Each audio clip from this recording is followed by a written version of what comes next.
let you in deeper than I let anyone else before. Filling up with my broken pieces, took them all and made them yours. Didn't know what my heartbeat needed. Skipping out, no, I can't keep score. When I lose my breath, boy, you got me breathing. Oh, every little thing you do, every time you hold me, take me higher, higher. Every little thing you do, every time you hold me, take me higher, higher. Oh,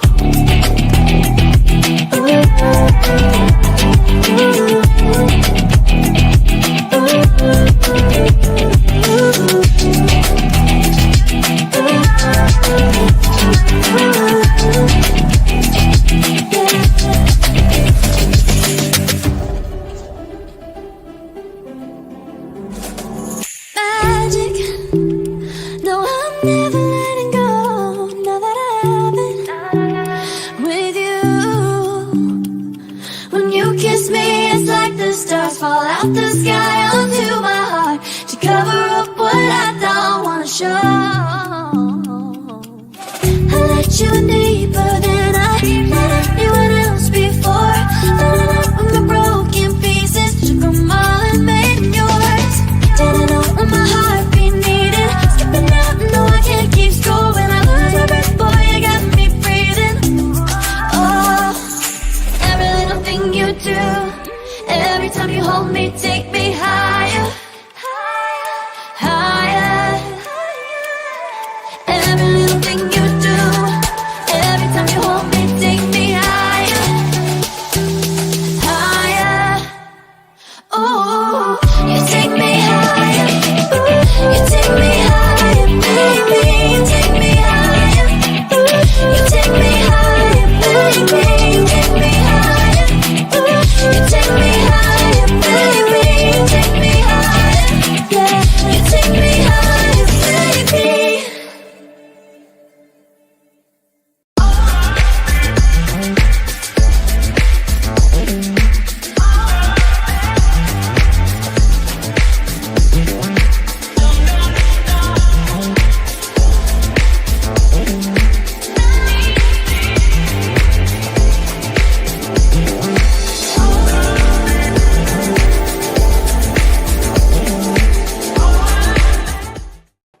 Welcome to Radical Truth, the Power of Aggressive News Show. Let's be S3. I am your host, Maul, along with Anna Hart, along with Biz. And if you was tuned in yesterday, you would have heard me say, I do not want to be the first to announce news. I want the whole thing. Sure enough, right after we went off the air, Iran, well, of course, we're going to talk about the United States getting involved or teaming up with Israel to drop bombs on nuclear power plants in Iran. That was breaking news from Anna or Mama Hart to Anna to all of us. I wanted to hold off for more information, and as soon as we went off the air, Iran retaliated. Set bombs, not normally their main targets, but a lot of the targets were hit in Tel Aviv. But it was so off the grid of what they was normally lobbing over the border that the defense missiles were missing them. So a lot of Iran's missiles got through. Right after that, about 6 hours ago, Theas, the parliament, the Iranian parliament has decided, still not finalized, but they did vote to the closure of the Hormuz Strait. If anybody who doesn't know what that is, it's a water line that is used. Let's just say if it closes, we're going to lose about a good 20% of our oil. And just to be clear, the strait is called Hormuz. You were saying Hamas. Okay, Hormuz. Yeah. The Hormuz Strait. That's just a synopsis. We're going to talk about all of that tonight. Anna, how's everything going? Everything's going good. I actually haven't had time to look at the news today because my brother and nephew are over, and it's my nephew's 12th birthday tomorrow. So we've just been concentrating on him and having a really wonderful day. Well, tell them happy birthday from me again. Yep. Absolutely. Mm-hmm. Theus? Everything's cool. I'm in a good spot. I'm good. Okay. Well, we're not going to do the normal yet because I'm pretty sure we have a lot to discuss. So let's just get this party started.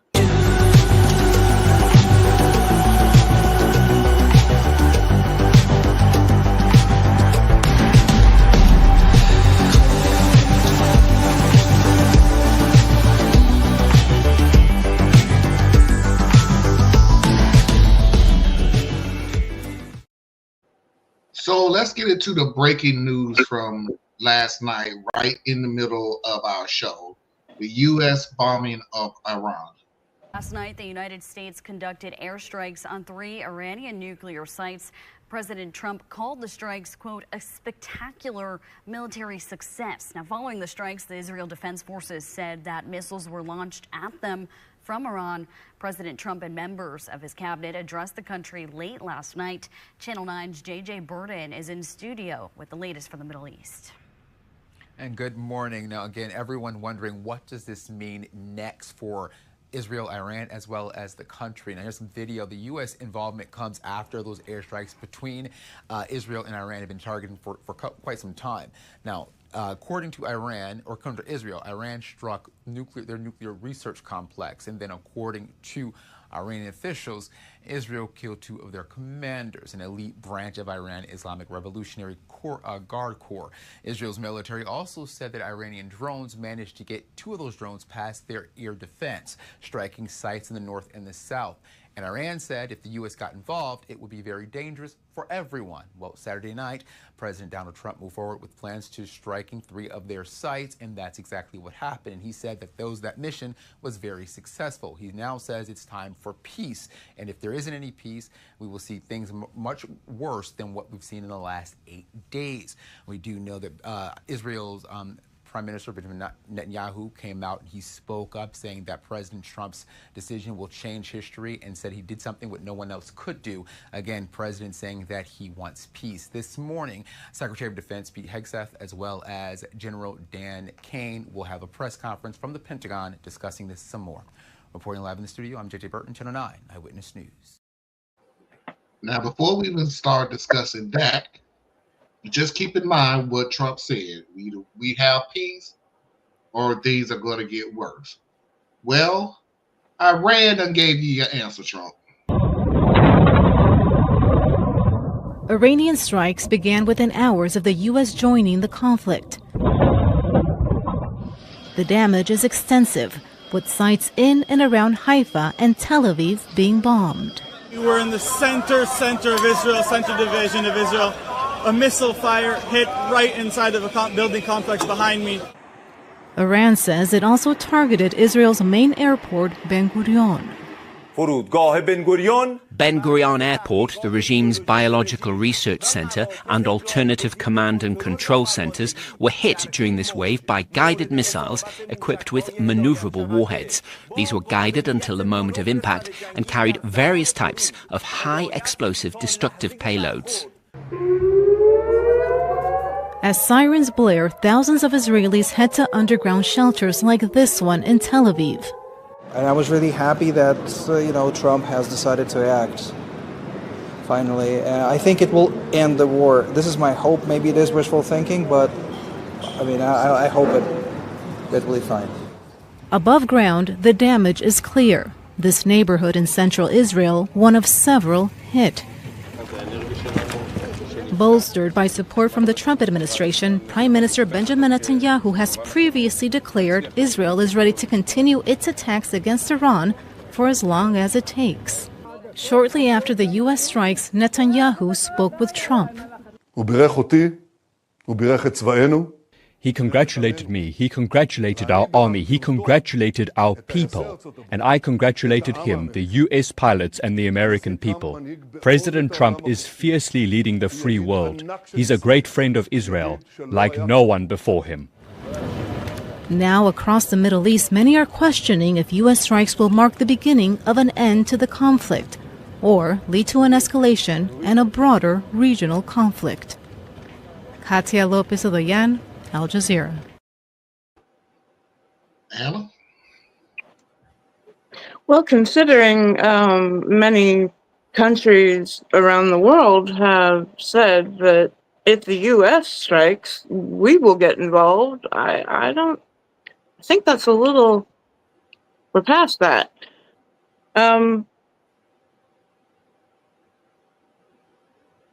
We just went in the U.S.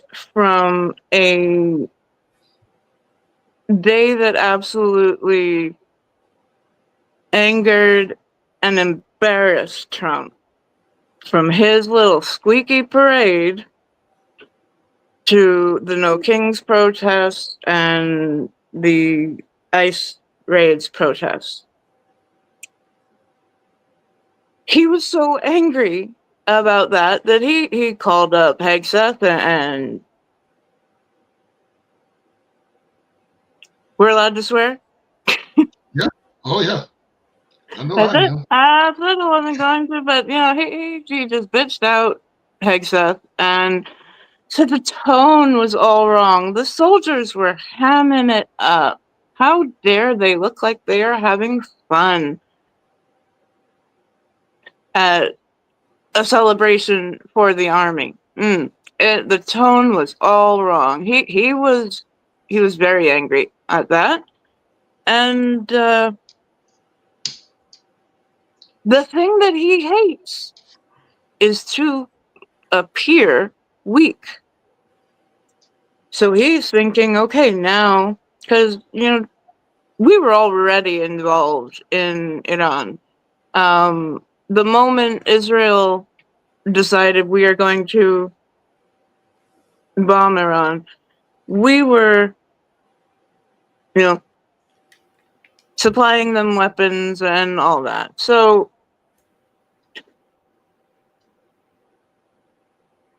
when he finally now announces, yes, we have struck these 3 bases, nuclear sites, and we have done severe damage, and it was an incredibly good mission. Everybody was out of Iran airspace by the time Trump talked to the nation.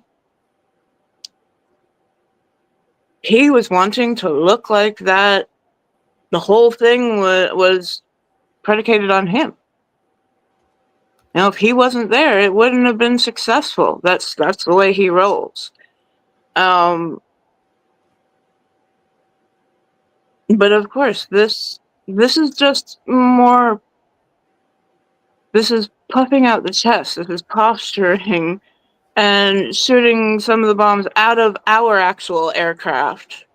Like, we all heard about the B-52s heading over.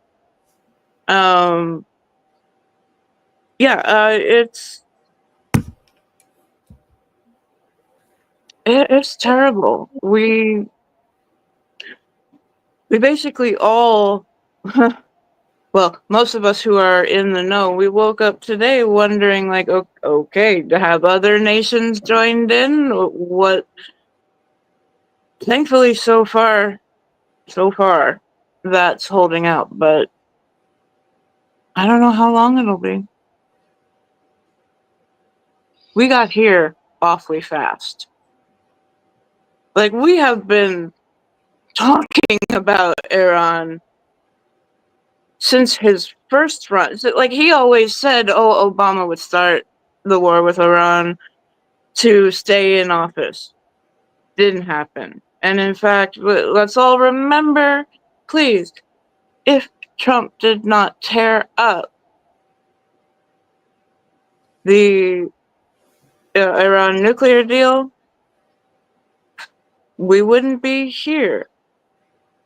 So he likes to blame everybody else, Trump, that is, and he's got quite a bit of this on his own shoulders, as well as his generals and people that are advising him in defense.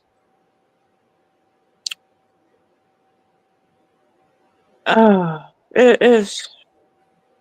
There'll be a lot more to say, so that's where I'll start.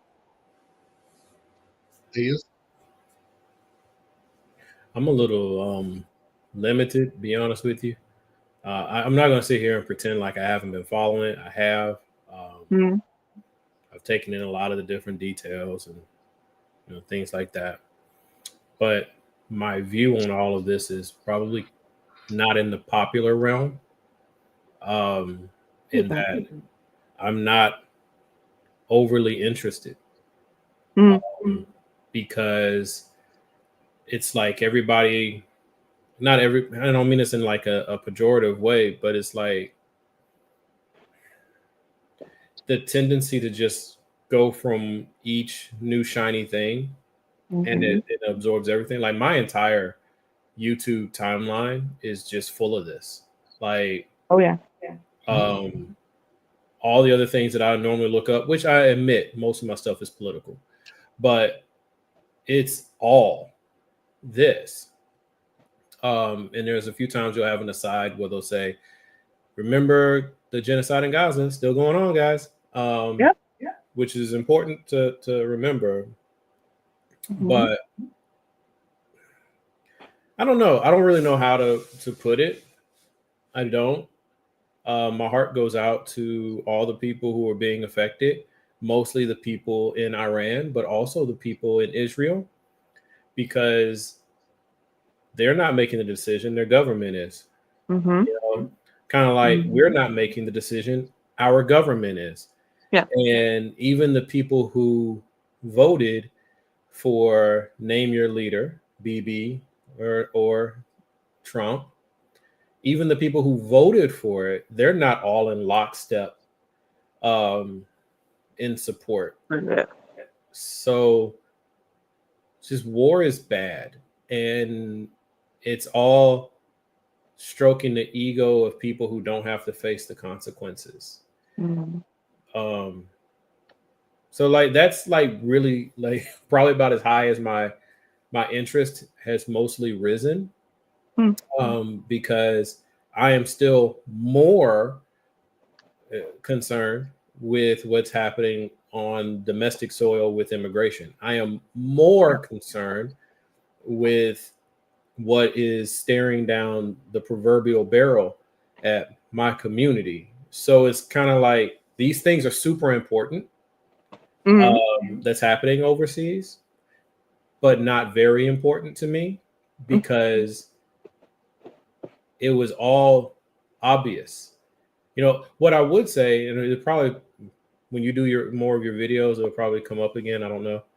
But what I would say is I am really exhausted. I'm really exhausted by the stale analysis that we would be here regardless if it was Kamala or Donald. I'm really exhausted by that because it's lazy and it's inaccurate and it's weak. Are both parties bought and paid for by AIPAC? Absolutely. Our whole political system is compromised, to say the least. But one party would have been pushing for the JCPOA. One party would have been pushing for the JCPOA and trying to get that restarted. That same party that would have pushed for that would have also pulled on the leash, so to speak, to keep Israel from attacking Iran in the midst of negotiations. Yeah. Now, at the end of the day, both parties are going to back Israel. Yeah. So, like, if Israel attacked, America is coming, which I condemn America for that. But just because that part is true, all the things before it, they're not the same. They're just not the same. No. So I just that assessment is just so exhausting to me. But at the end of the day, like I said, I'm going to defer a lot in this session to you guys, because I know my view is not very popular, which is that I'm honestly just not that interested. And I can see why it is. And we've always talked about the new shiny ball. Hey, look over here, don't look over there. So, okay, now we're talking about the war. We still got military in California, and which Trump literally have said he's going to take over all Democrats. Liberate. Blue states and blue cities. That's his mission. Liberate blue cities, mayors, or governors. We have that. We have citizens. I'm not talking about undocumented aliens who do come over here. We're talking about citizens of the United States being deported. Yep. We talked about that. That's the new silver ball. We talked about the tariffs that every economic great mind around the world has said it sucks rocks. There's the new shiny ball. We still worried about the black community because why not? We just constantly, it's hard for me to take my eyes off of the last shiny ball because the last shiny ball didn't go away. It's literally still here. I want you to understand that. Anybody that's watching, everything I just said is still here. I don't want you to think he stopped doing this to get into the war. No, the stuff that he was doing, he's still doing. And I think what you just said, I'm sorry, that really does kind of hit at part of what concerns me.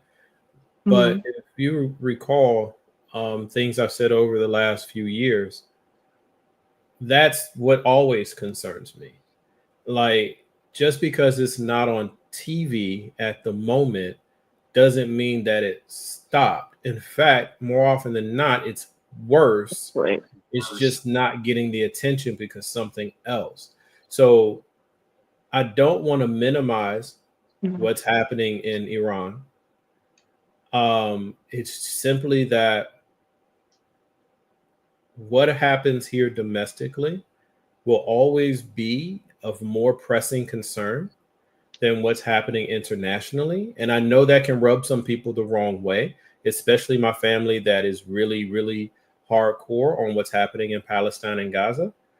But when you place what's happening overseas over what's happening domestically, it's fair if that's how you view things. Right. But keep in mind, you cannot help them if you allow for your tools to rust. And now here we are with a rusted bucket of tools. We not only have the president that we have, but we have his staff, and they are blissfully incompetent. So it's not even like our best and brightest are in charge. No, that's why many have used the term kakistocracy. That is to be ruled by the worst of leaders, you know. I say I'm not familiar with that term, but I've heard it said. But yeah, thank you. But yeah, I mean, still, like, that's going to go over most people's head. But yeah, I agree with you. That's exactly what's going on. You put in a guy who's very corrupt and has his own personal motivations, and he's not very intelligent, but he believes himself to be intelligent. So when you're not intelligent, but you think you're intelligent, and you staff yourself and surround yourself with people who are loyal but not intelligent, you get the worst of all outcomes. And then you got these other world leaders that just play you. They just play with you. And that's kind of like what I think is going on.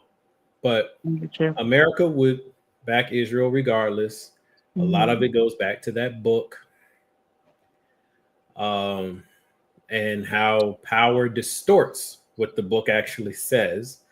So now you got people. This is one of the things that was beautiful about the Tucker interaction, is it was obvious how it's being twisted, right? It's like, so are you supporting the people of Israel or the nation of Israel? Because that's not the same thing, but to these people who are just out for their own devices, they'll be whatever. So, and the people of Israel, they truly believe that their government is only taking out those who were for the Islamic Republic.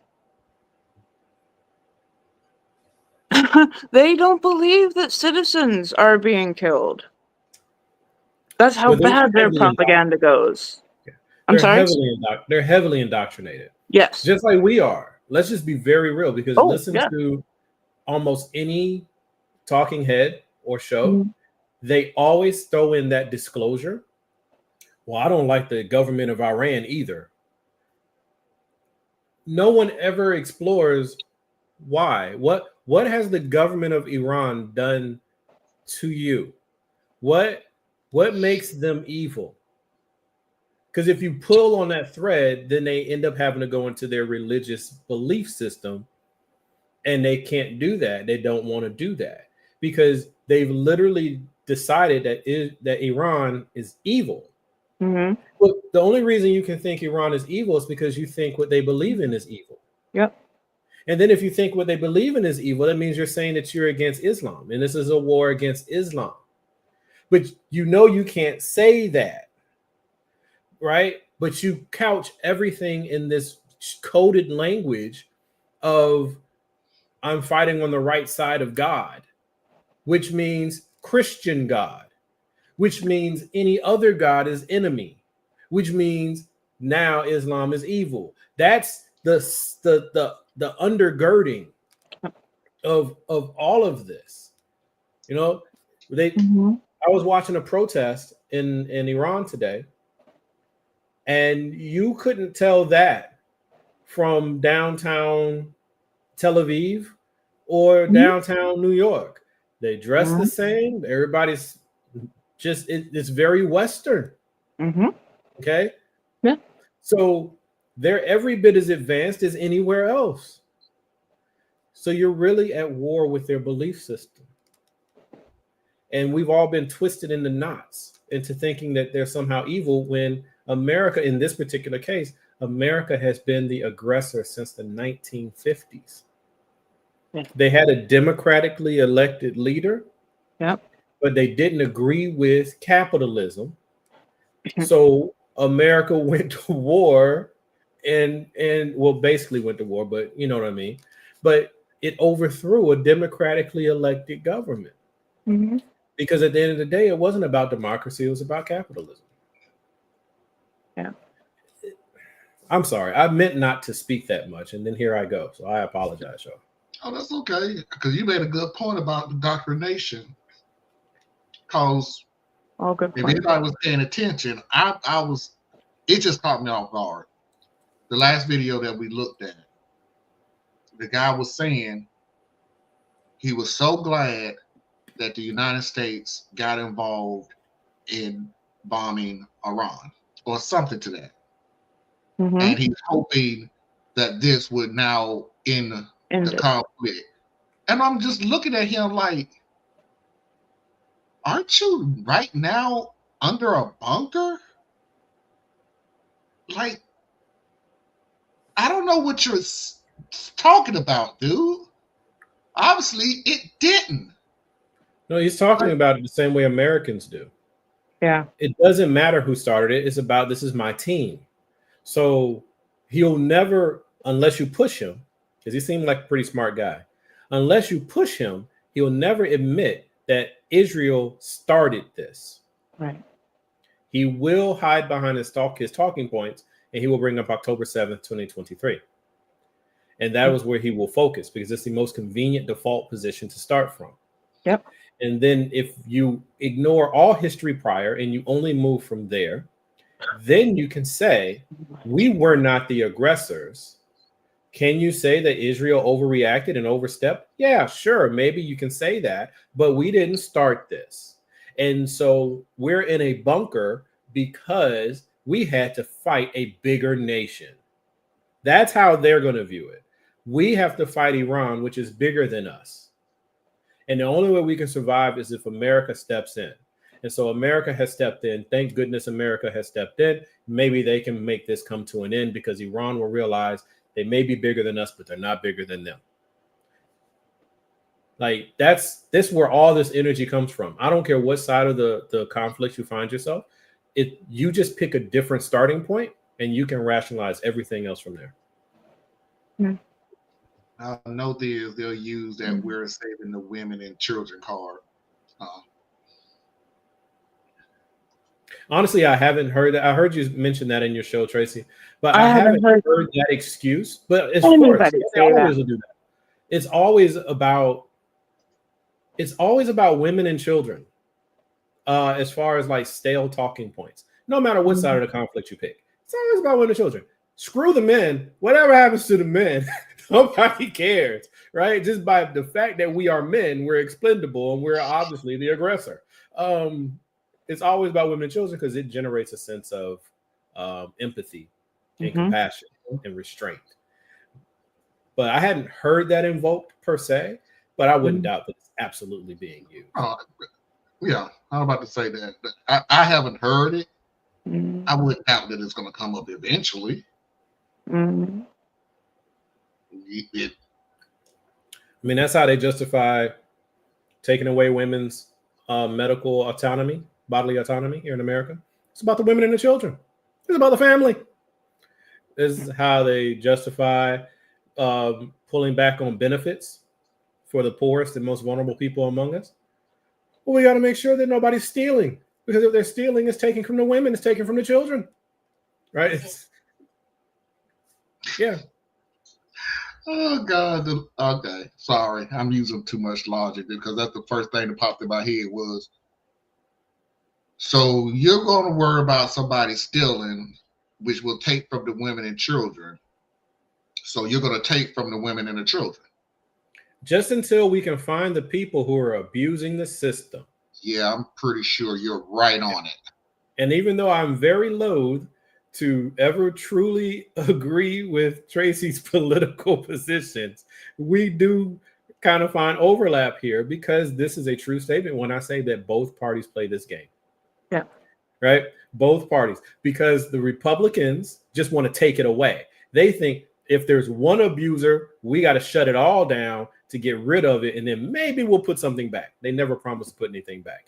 And then the Democrats, they play the same game, and they just do it a little bit different. They say, well, we got to means test it. And then that's their way of accomplishing the exact same, negative impact. Yeah, nothing will happen. The corruption, I think, is the real issue with our country. The corruption and the hard-heartedness. Yeah. All right. Let's move on to the last video for the first hour, which will affect us domestically. And Anna, you're going to have to help me with that word again. Capistocracy? No, not that word. Not that one? Hormuz. The Hormuz Strait. The Strait of Hormuz. The Strait of Hormuz. Let's go ahead and get into that and see how it will affect us here in the United States and around the world in the near future. A more dramatic shift in the posture, the diplomatic and economic posture of Iran going forward. Updates coming in that the Iranian parliament has approved closure of the Hormuz Strait. Now, that could potentially block access to oil routes. The Iranian parliament has approved, and this measure needs to finally be approved by the Security Committee and the key committee that will finally decide. But if this measure does come through, it could have a huge impact on global shipping and trade lines. Let me get in my colleague Vishal Vivek to take you through why this single decision could actually be unprecedented and have catastrophic economic consequences from Iran's side. Go ahead, Vishal, decode that for us. So to start off, Gauri, over 20% of daily oil consumption for the world depends on this tiny stretch, which is just about 25 kilometers wide. So that gives you a scale of damage that the closure of the Strait of Hormuz can do on the rest of the world. And coming back to India, India's imports, the 2/3 of oil imports that come into India also depend on this tiny stretch. So this Strait of Hormuz stretches from Persian Gulf to the Gulf of Oman.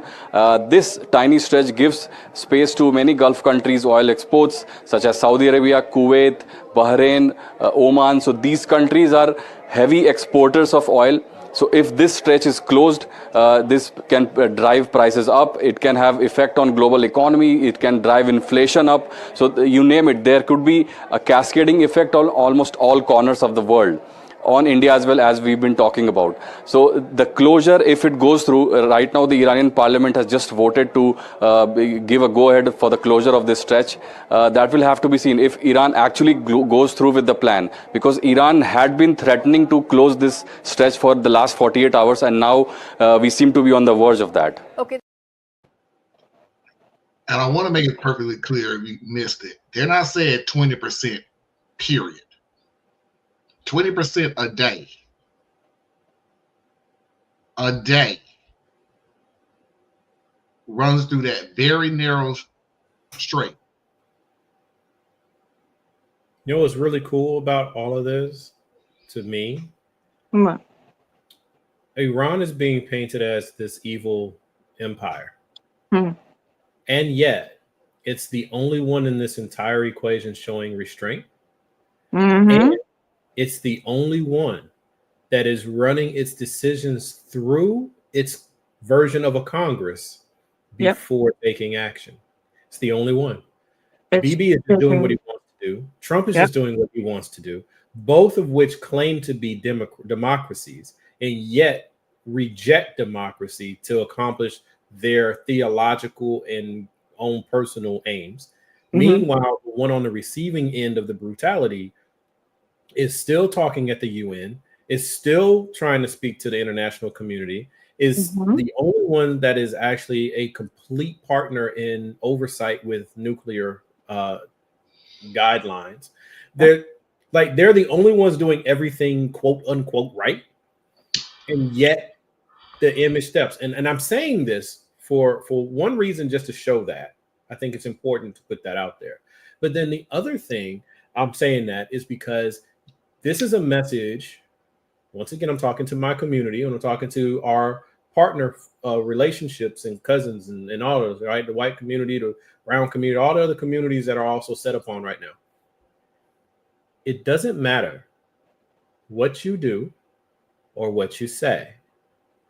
If they're against you, they are against you. So don't waste your time trying to plead your case as though it will change their perspective of you. Watch what's happening. Iran is playing by all of the rules and yet still called evil, still called aggressive, still called defiant. Whereas the people who are violating all the rules and is pushing the violence and is leading the chaos are the ones labeling them these negative things. So what do you think is going to happen, right? No King's protesters. What do you think is going to happen when they label you, right? They're going to label, and they've already started. They're labeling you insurrectionists. Yeah. They're labeling you domestic terrorists. Mm-hmm. My advice to you is ignore them. They're going to do what they're going to do. They're going to lock you up. They're going to punish you. They're going to do all those things, but don't accept their language for what you're doing, because you know why you're doing what you're doing. And this is to my Black community, because when they come for us, the same thing is going to happen. When it's time for us to resist, and that time is coming, don't get lost trying to play the PR game. The PR game is already over. The right words won't save you. The right dress code won't save you. The right attitude won't save you. Just putting that out there. So I think that is something super cool to just illustrate, even though I know it won't land, but still. It's funny that you just say that. Foxy just sent me something, and I'm pretty sure this was during the George Floyd protest. There's a tweet from Melania Trump. Saddened to see our country and community being damaged and vandalized. I ask everyone to protest in peace and focus on taking care of one another and healing our great nation. Somebody tweeted back to her, Colin Kaepernick tried to protest in peace and your husband called him a son of a bitch. Sit this one out. Third lady. The people who are the aggressors, the true villains in almost any situation, and I'm not sitting here saying America's a villain right here. You can fill in the blanks yourself. But the true villains across history, they always do that. They create the narrative and they impose it upon whoever it is that's resisting them, because the people resisting are trying to free themselves of oppression. But the people being resisted do not view themselves as oppressors. Therefore, they only focus on the inconvenience of what you're doing to them. Things were calm before the 1950s to those who benefited from Jim Crow. Right? You are a disruption. That's why they didn't like Dr. King. No matter what they tell you now, they didn't like him then. Right?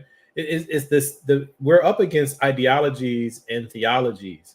We're not up against individuals, because if you're up against individuals, you could just wait for them to pass on and then we would have a new situation. But that never seems to be the case, does it? Right? Every 40 to 60 years, we go back through the same social ills. Every 40 to 60 years. That's roughly the time it takes from a child to become an adult and be in a position of power. So the parent passes it on to the child, and when that child is grown, that child recycles what they were taught, what they believe. This is the struggle, right? And I could racialize it, but I'm not going to, because I don't think that's necessary or helpful in this situation. We are in a situation that is as old as, it's not as old as time, but it's old. So yeah. And there was another point I wanted to raise, but I honestly I lost the thread on it. So yeah, I'll hand it to you, Anna.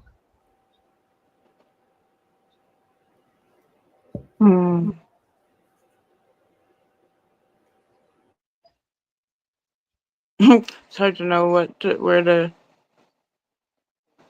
come in from after that.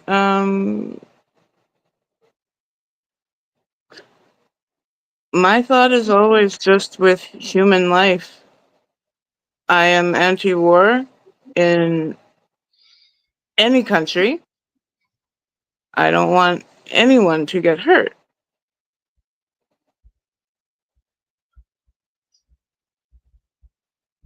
But the US is always going to do, and Israel is always going to do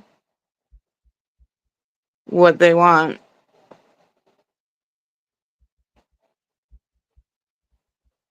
It's funny that you brought that up, Theus, because in one of our last What Next phone calls with Indivisible and 5051, we were told to remember that we come to protest, gather, what have you, in joy out of seeing each other and what we are fighting for. And yes, we do wholeheartedly reject any type of reframing because we know who we are. We know why we are there. And everything that he does here at home is just, it's making more people angry. You know, we have had so many different numbers come out. One of the earliest assessments was about 5 million people. The park system came out and said, actually, it's closer to 11 million, what we saw. And I've seen some 13 million, but I think that is a worldwide.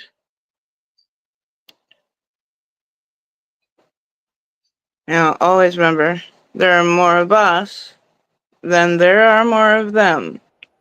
There are more people that are, let's say, pro-democracy, even though we discussed before, there's problems with that word. But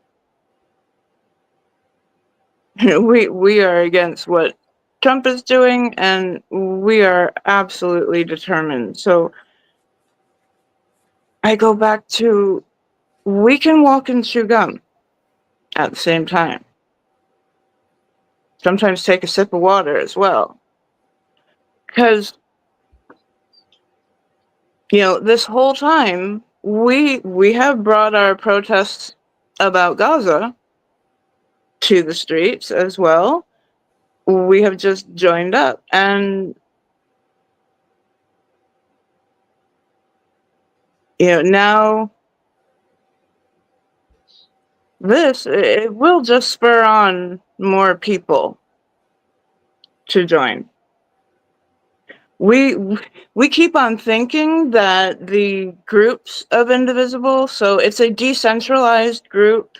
We just have people, you know, you don't have an Indivisible group in your area, make one and become that group. So we have had new groups coming in, at least a new entity once a day. Since No Kings, we are seeing an average of 5 new groups a day. It is not backing down yet. So, I don't know. We'll see. We'll see where we go. But we can absolutely do more than one thing. I'm a little conflicted, I'll be honest with you. With the protest, this is one of the reasons why I don't engage in protests. And now granted, I have been shown where I was mistaken in some regard, and that there have definitely been positive outcomes from the efforts of those who are protesting, which is why I always try to make it a point to say, you know, keep doing what you're doing, right? But where I'm deeply conflicted is I always hear Master Teacher Malcolm X in my head when he was describing the March on Washington. It's like, how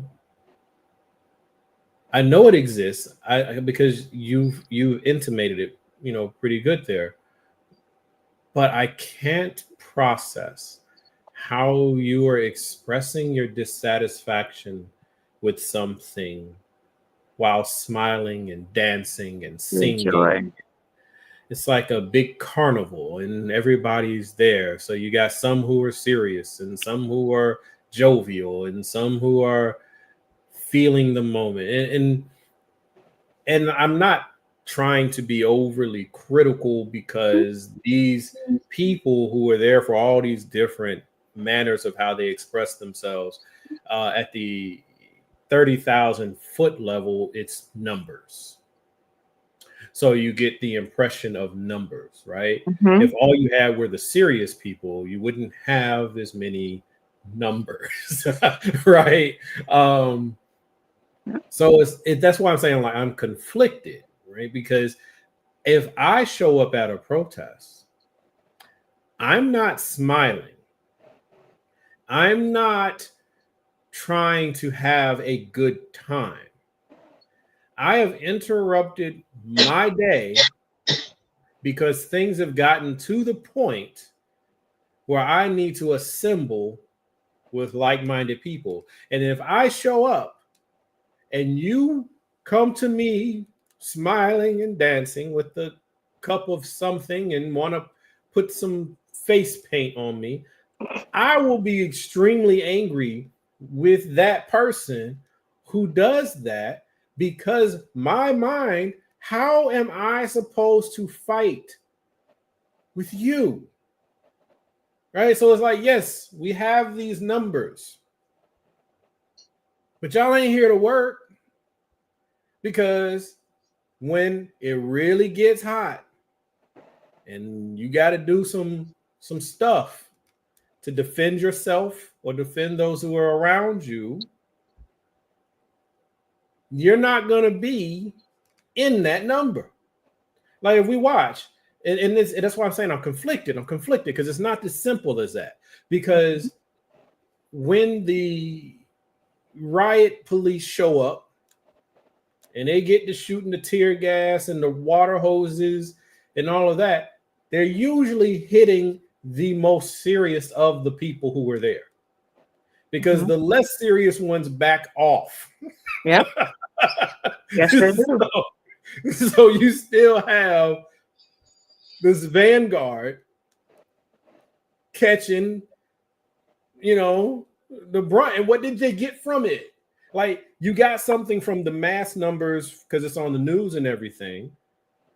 But when it came down to you getting your butt kicked and you getting locked up, the fact that it is so diffuse. And here, I guess this is where I would throw just a little bit from the cheap seats, right? I'm in the cheap seats. I'm not out there.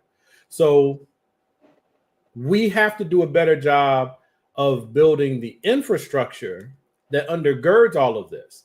I keep hearing about how being diffuse. And the reason why is because history has shown if they can find your leaders, they will come get your leaders.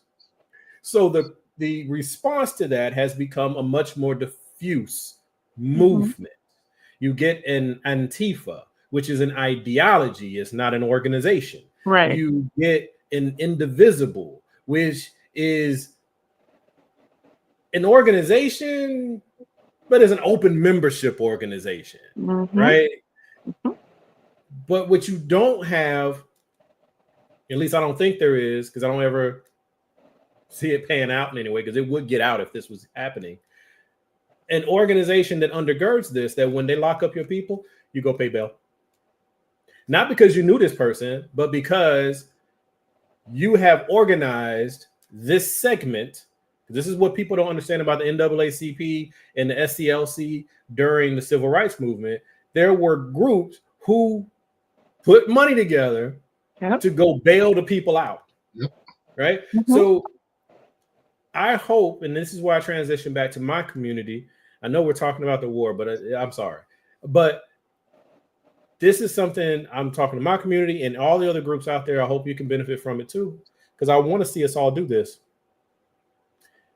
We need to make sure that we have the ability to fund legal protection. We need to be able to fund bond. We need to have infrastructure set up where water and first aid and all of that is happening, not because a small group out of many were like, hey, I think we should do this, but because it's an organized thing. So if you have Indivisible, this huge diffuse thing, there should still be an indivisible legal protection thing. And that way, all of you guys are putting $5 towards that. So when something happens, they can go bail people out. So it's like that part, none of us have really truly gotten into that. And we need it. And that's think that is happening. something that if the Black community would stop, right? Because I think we were well justified to be like, yo, man, we ain't in this. But it's time for us to stop that. It's time for us to engage. But perhaps we can engage using what we have learned as far as how to be an effective resistance. And that's not us being out in the streets. I don't think we should go out there because we know it turns up the temperature the moment we show up. Okay. I thought that's what you was saying.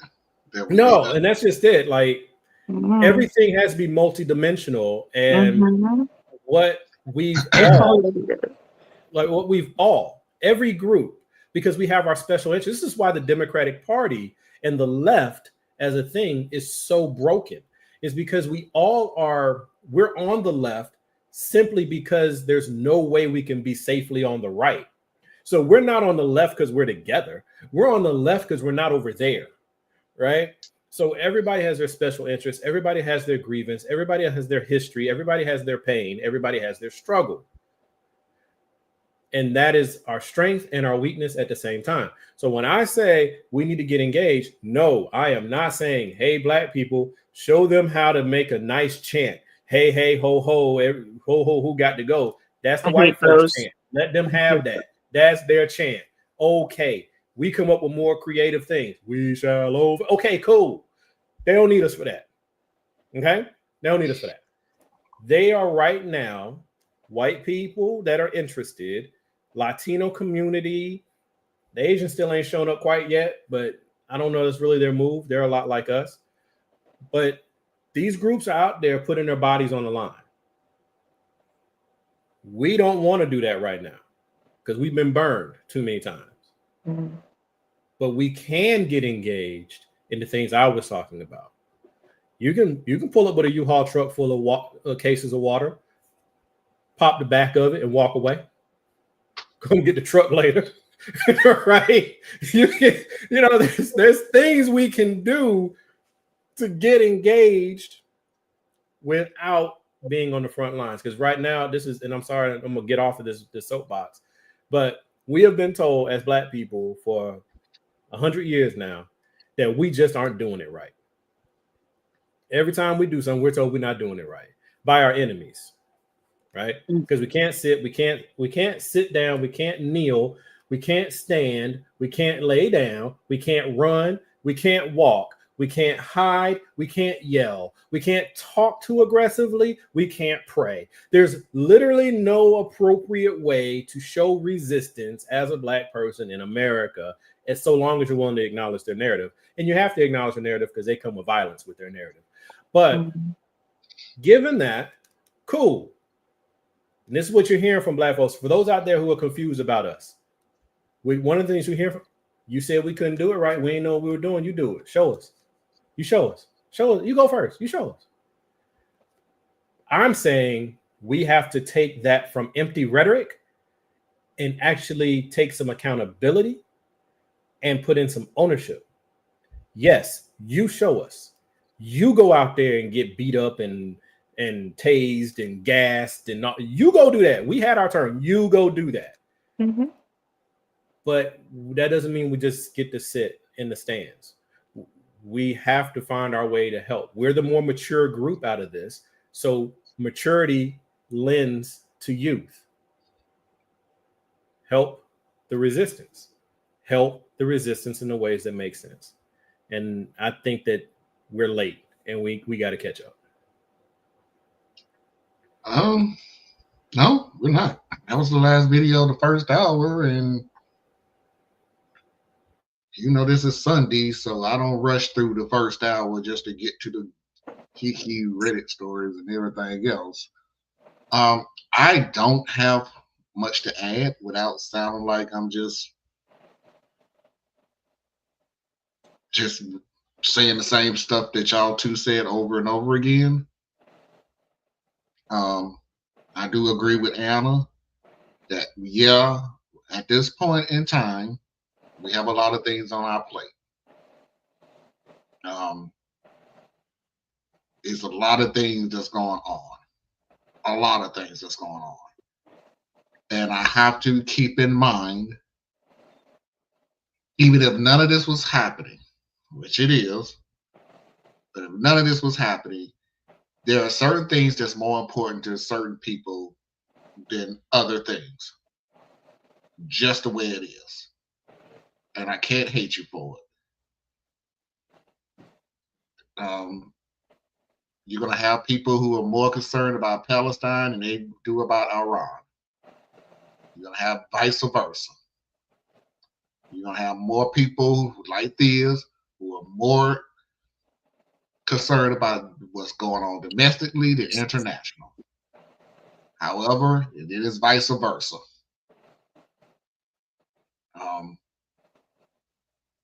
Either way, I just ask that you support them. We need to stop doing this, and I haven't seen in a while. Thankfully, I haven't seen in a while. But you know, I got PTSD from the 2000 pandemic, so it keeps keep popping in my head. Joe, you can care about this, but you can't care about this. I'm like, no, I can do two things at the same time. I'm a grown ass man. I can do two things. I can care about several things at the same time. It's possible. Or I can care about several things at the same time, but I choose to put my energy into the one thing that really is concerning to me. Either way, I'm right. And if you do the same thing, you're right. You have no right to tell me what I should be more concerned about, and I won't tell you what you should be more concerned about. What we can do is still support each other.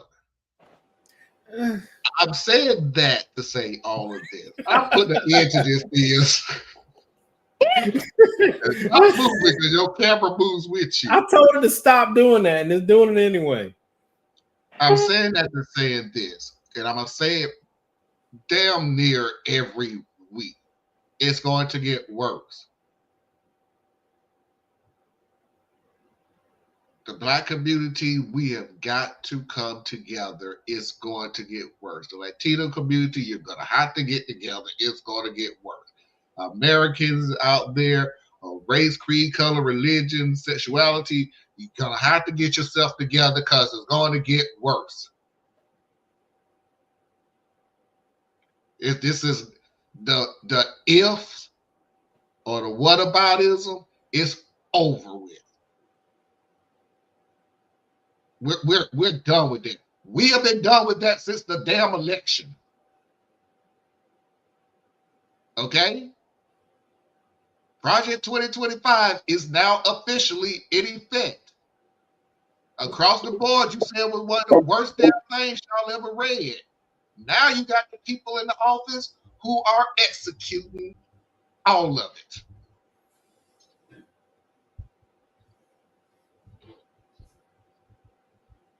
I just want to let y'all know that this is why I said I'm suspending the cussing. Get your shit together. So that whole fuck around and finding out, I'm so done with that. Okay, you done fucked around, you done found out. Now what? I don't want to hear the shit no more. It is what it is. We're here now. Let's start working together or work individually or whatever, but get it together. So my smirk is because you were like, goodness, how did you put it?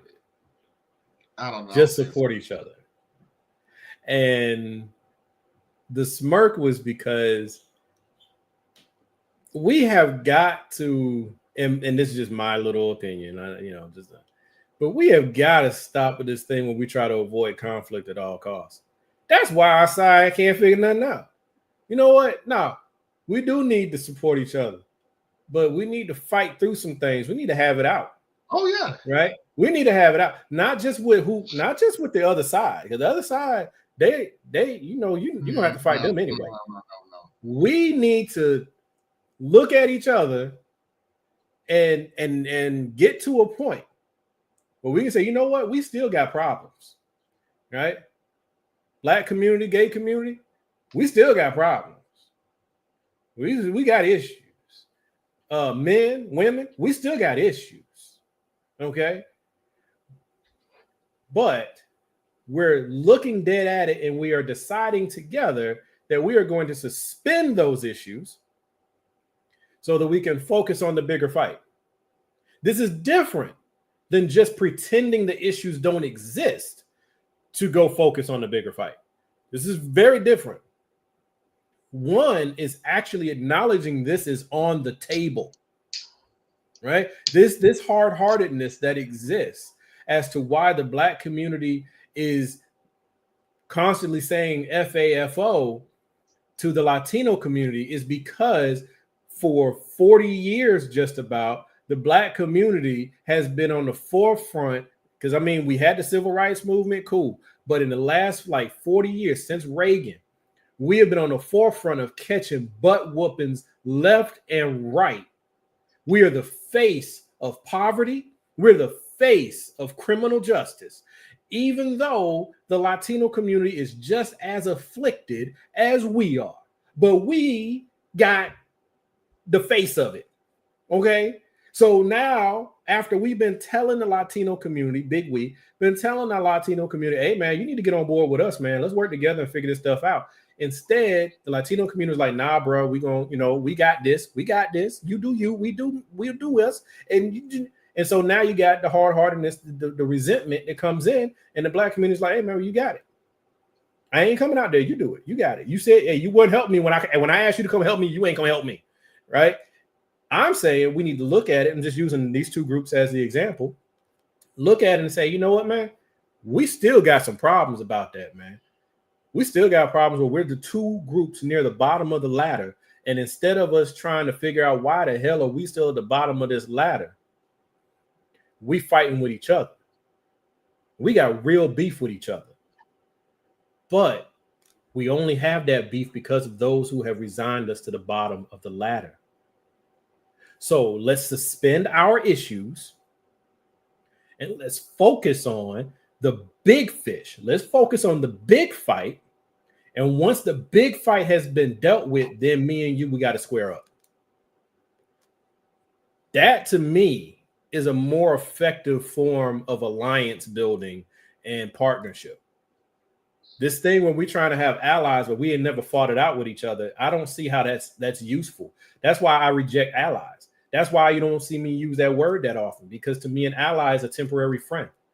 They're there until it gets hot, right? But a real friend, you don't call your real friends allies. Be real, you don't. Your real friend is your friend, or they're your family. That's what you call them. You call them your friend, or you call them your family. Because you know, if no matter how hot it gets, you're in it together. Allies, yo, man, whoo, they shooting. And all of a sudden it breaks out. So how long do we suspend these issues? I think you suspend those issues until the agreed upon objective is met. I think that you have to be willing to have the hard arguments and the hard fights. And the way to do that is we have to develop groups. You know, one of my haphazard things about focusing on the Black community is because I want to build groups within the Black community. So we have representatives within the Black community that we can then send to work with equal counterpart representatives in the Latino community, for example, or the Mexican community, or the El Salvadorian community, right? So it's not this nebulous thing. Just putting myself in as this thing, and it's not me, but I'm just saying, if I am one of the representatives for the Black community, and I'm the representative for Georgia, that the Black community has decided out of all of us, you represent us, and then we're going to have you sit with the other, 13, 14 states, because, ain't a lot of Black folks in the rest of them. And we get together and be like, all right, well, look, we're going to have a combine. These are the big issues that we want to focus on. We have elected our own internal representatives to do these things. Now, hey, we got this big issue going on with the immigration thing going on because that affects the Haitian community. It affects the Latino community. It affects all the communities. All right. So we go and meet with, I'm just going to pick a name. We'll say La Raza, right? One of the special interest groups for the Latino community. And we meet with their leadership. We say, all right, well, here's where we hash things out and we line things up. Now we can walk in lockstep on an established issue. And when that issue has been met, disband, come back on a new issue. So to answer your question, Tracy, as long as it takes. But it has to have a structure and it has to be intentional. Right now, we're doing a haphazard. Right now, it's like everybody just blaming everybody for everything. And I don't see how we get anywhere like that. Yeah, I thank you. And I think that was my point without what you was adding. And it makes sense to start off the dialogue with we got some beef, but we need to put it to the side for right now because there's a bigger fish to fry and we can't do it separately. But we will be discussing it. But we just got some bigger things to take care of first. Yeah. And I think one thing is we have to lower our expectations. I think I know we accept how complicated our particular team is, and we discount how complicated everybody else's is. Right? It's like the Black community. If you get us talking to each other about our stuff, we'll start talking about the difference between the corporate Blacks and the blue collar Blacks, and we got the N-word Blacks, and you got the African Americans, and then you got we will sit there and we know how complicated we are. But when we want to talk about white folks, it's just all white folks. When we want to talk about Latinos, it's all white, all Latinos. We get to be complicated, but they got to be simple. And I expand it. This is how people are. This is how humans are. America understands how complicated we are. We understand how there's MAGA, and then there's Republicans, and there's conservatives, and there's liberals, and there's progressives, and then there's Democrats, and there's third parties, and then there's independents. And then we argue and talk about it every day, all day, about how different we are and all of our issues and all of that. But then it's the nation of Israel. It's the Republic of Iran. It's real simple when you're talking about them over there. So it's like we have to lower our expectations and be like, hey, we're not all going to be on the same accord, but we need to decide what we're willing to agree upon and then work towards this thing.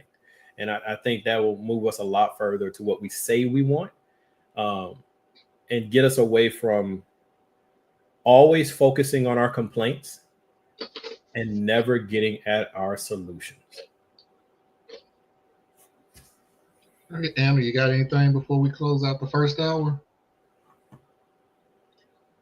All right, everybody, that is our first hour. We're going to take a 3-minute break. I see that we got some people watching, so if you did tune in to see our analysts about the bombing of Iran and Iran retaliating, just go back to the beginning, and you can start from the beginning and see our takes on that. If you haven't already, please go ahead and hit that like button. 3-minute break to reboot and refresh, and we'll see everybody on the other side. Stay tuned.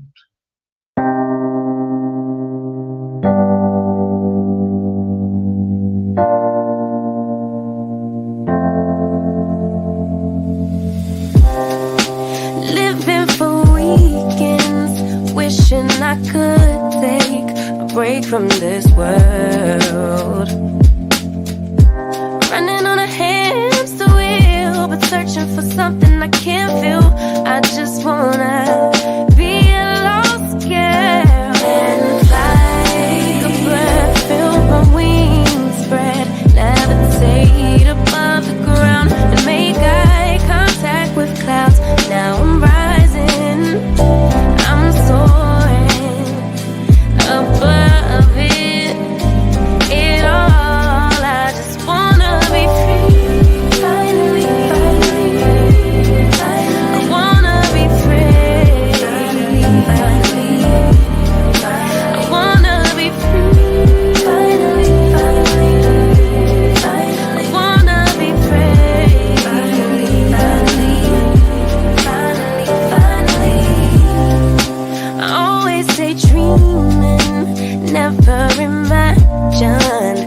might lose my spark.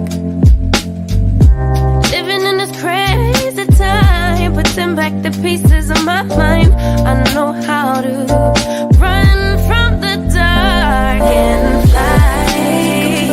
Feel the wings spread, levitate into the clouds. I'm so high above the ground. I'm rising. I'm soaring above it all. I just wanna be free. Finally, I wanna be free. I wanna be free. I wanna be free.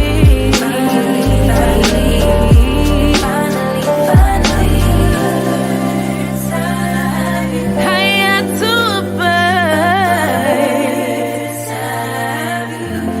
you. I'm rising. I'm soaring above it all. I just wanna be free. I wanna be free. I wanna be free. I wanna be free.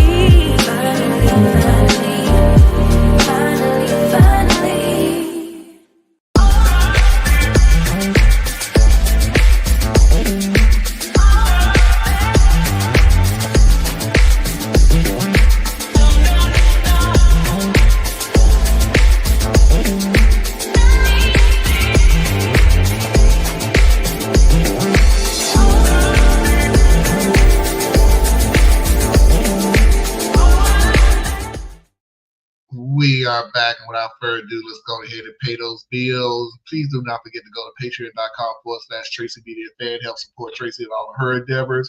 Please do not forget to go to Anna Hart's website, BorelliEtc.com. Learn something that you didn't think you need to know, but you should. Please do not forget to go to Thea's Complex Mind Simple Man on YouTube. And if you need to reach me, you can do so at radtp@outlook.com. That's RADTP@outlook.com. And let's go ahead and get into the Mama Heart Hour.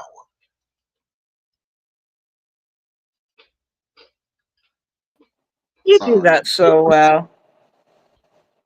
As long as I can read. I got it if I can read it. Tell me to say it off the top of my head, brother. I don't know what to tell you.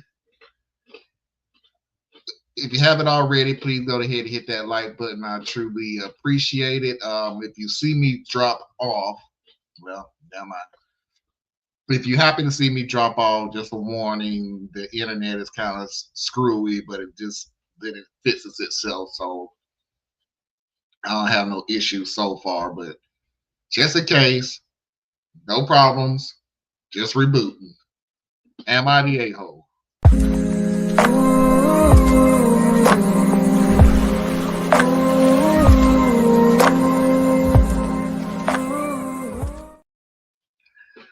Daughter was late. My daughter, 17, has played an elite competitive sport all through high school. She plays on the school team during the school season and on a club team the rest of the time. She plays year-round and has done so since she was 14. Her mom and I are divorced, and she spends 1 week with me and 1 with her mom, switching on Sundays. Her sport takes up whole weekends and the majority of the year, so she ends up playing Friday through Sunday and Monday if it's a holiday weekend, which means I miss a lot of time with her because she's playing her sport on a day that should be mine. Her mom pays for the sport 100%, and I allow her to play. This was the agreement that we had. Don't really like the wording of that. The program costs $6,500 a year plus travel. My ex-wife says she's probably spent about $12K on just the travel this year. Probably not. I think she just said that to see if I would help pay for it, which I didn't. She and or her mom do all the transportation to games and tournaments. I don't go because that's not how I prefer to spend my weekends. Wow. So now the story. The last tournament of the year was this past weekend from Saturday to Monday, since Monday was a holiday. Last week was my daughter's week with her mom, which means she should have transitioned to me on Sunday, but they were out of town for the tournament. They were in the same area as we live in, about 30 miles away, but since the tournament was held downtown in a major U.S. city on a holiday weekend, my ex-wife opted to stay in a hotel rather than drive up and down every day. On Friday, my ex-wife texted me to ask if I wanted to pick up my daughter at the hotel on Sunday, since it was my day, and then bring her to the tournament on Monday, also my holiday this year. I said I didn't want to do that, and that my daughter could just drive to my house after they got home from the tournament. My ex-wife said, okay.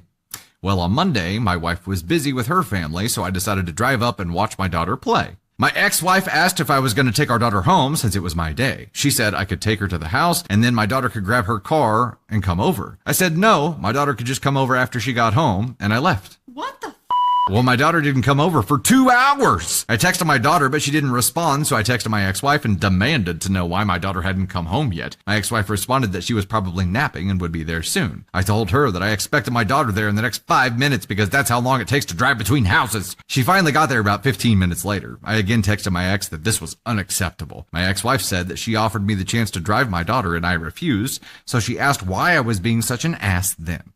I told her it was because she made our daughter late and cut into my time. That was the last I heard from my ex yesterday. So I guess I'm wondering if she is right and I am an ass?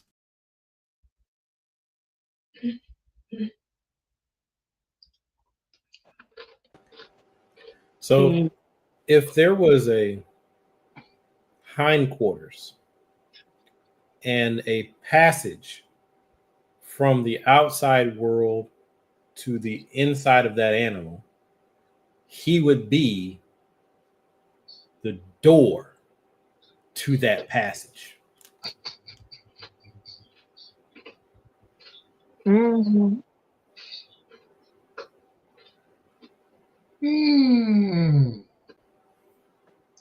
I don't like parents like this. I'm so thankful of all the damage and nonsense me and my ex-wife went through. This wasn't really on the list. I mean, we had our issues, but come on, man. Come on. You don't want to watch your daughter do her thing? Like, I don't understand that. I don't get that. I mean, I do and I don't get that, because like it might be a sport or something he doesn't care for, and she's been doing it for forever and he's just not into it anymore. I can get it. Yeah, I wouldn't advocate for that, but I get it, you know. But dude, you know what I'm saying? Like, it's cutting into my time that you don't even really plan to spend where anyway. You just want to be able to put on a jot sheet that you got all your hours. You're not actually interested in your child. You're interested in your rights to your child. And that's not parenting. That's you fighting with the mom still. You still trying to score points against the mom. And this child is stuck in the middle. That's you know, it's a old saying in Reddit in the Reddit world. You know how people write a Reddit story, am I the asshole and things like that, and you still come off sounding like an asshole, even though you're the one who's the the author of your story. So you would think you would try to put yourself in the best light that you possibly can, and you still come off sounding like an asshole, which pretty much says, you know what this sounds like? It means that this could be a whole lot worse. Because people normally try to put their best foot forward to look good. Right. And dude, you had nothing. Nothing. Nothing you said. You literally wrote this down. If people don't know what Reddit is, you get Reddit on your computer, you get Reddit on your phone. You type this stuff out. It's like a script. You're typing this out. And somehow in your head, you typed all of this out, you looked at it and went, yeah, this is good, and sent it. The fuck? I am so dumbfounded to hear a story where you was an a-hole from the beginning to the middle to the end. I have never seen that before in my life. And we done hundreds of stories on this show. Your opening lob was the doorway to hell. You just went, and then it just got worse and worse and worse. Somebody should have proofread your work and went, don't do this. No, don't do this, man. Don't do this to yourself. And Theos is absolutely right. You just want your rights. You honestly, and I'm not gonna say that. I'm not gonna say you don't give a fuck about your child. I'm not gonna say that. You love your child. You may even care for your child, but bro, you ain't showing it. Neither one. Because you so much into you and your rights and what the court said, and you're taking my time away, even though I have a strange feeling y'all just sit around and watch TV. Or I don't know. I can't see y'all going out and having fun. I'm just saying. I'm sorry. You're not giving off that daughter-father bonding type thing. And things I gotta push back on you on one thing, and I see what you're saying about you don't want to say, I wouldn't say that he don't want to go to her events. He may be burned out, and I'm just paraphrasing. He may be burned out on watching it because he's been doing it for such a long time. Does he sound like the kind of guy that's like that though? Or does it sound like the kind of guy that just like, I don't like what she does, so I'm not gonna participate, help pay for, make her life easier. I'll allow it. I'll allow it to happen. Well, he basically said that. You so He did toxic. say that. You so toxic. You thought, because it's not true. Go by your story.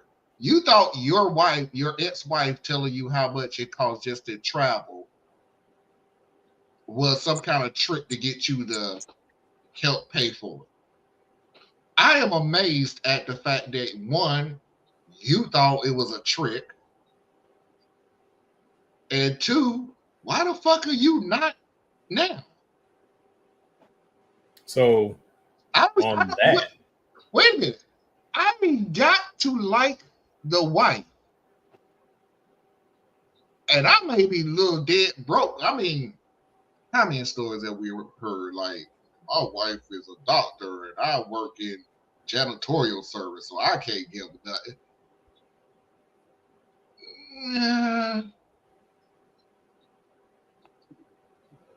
Do something, bruh. I mean, if you're not going to give money, give your time. You're not giving neither. If you're not going to give your time, give your effort. You're not doing that. You're doing none of this.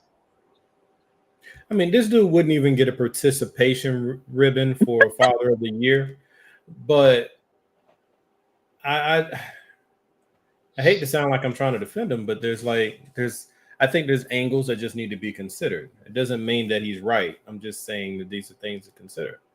You go through a divorce. The terms of the divorce are spelled out. And let's say that he is a pacifist. I said that he's the bad guy in his own story. No, he's the bad guy. Sorry. What Marlon was That's saying. what I mean. The dude wrote the story, and you still sound terrible.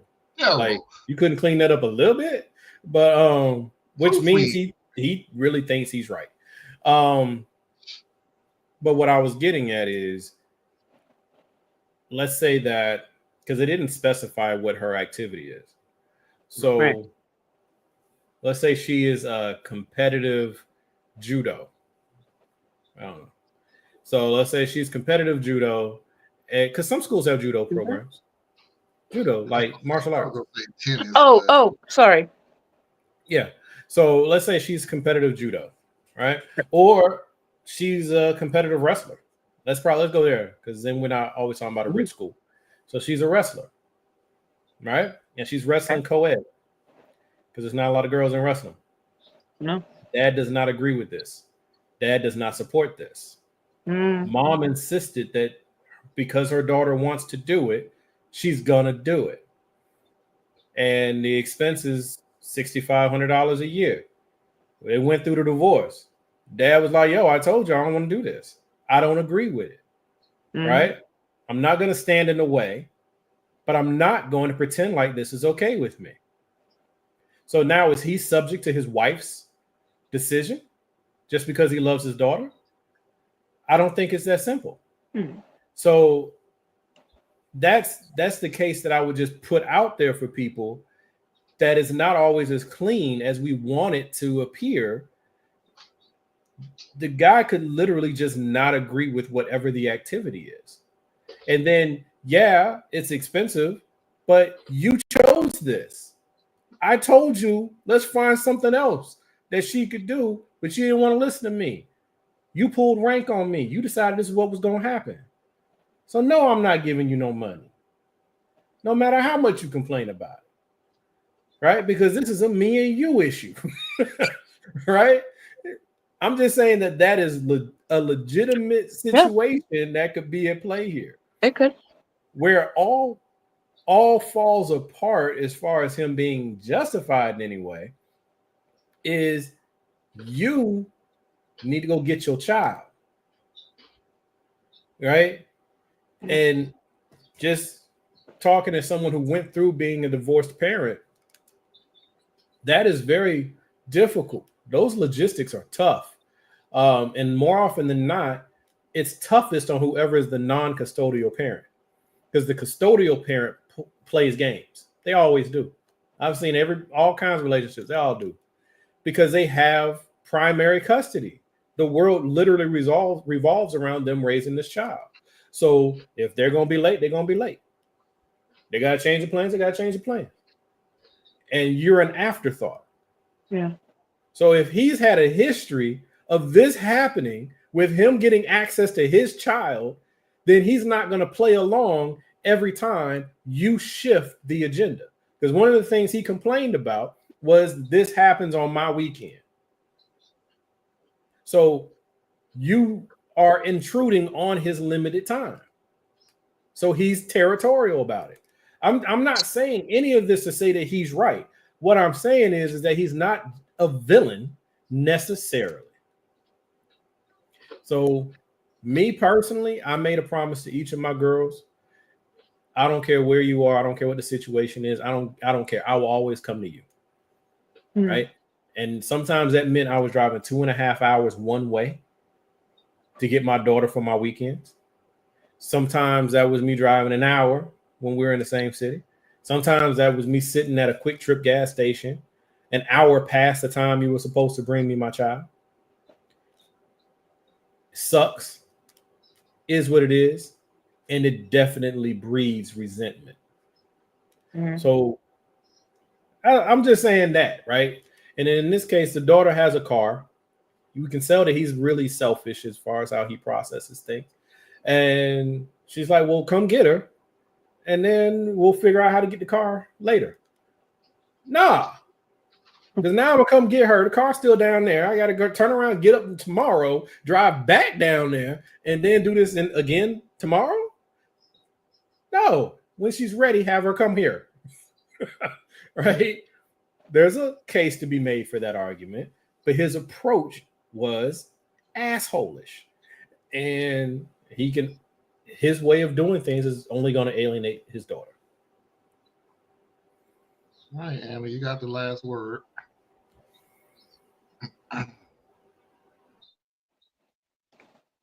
I agree. But there's not much else to say. He's just being difficult because he wants to be.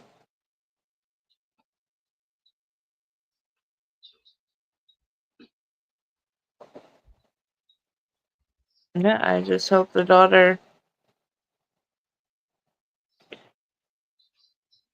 I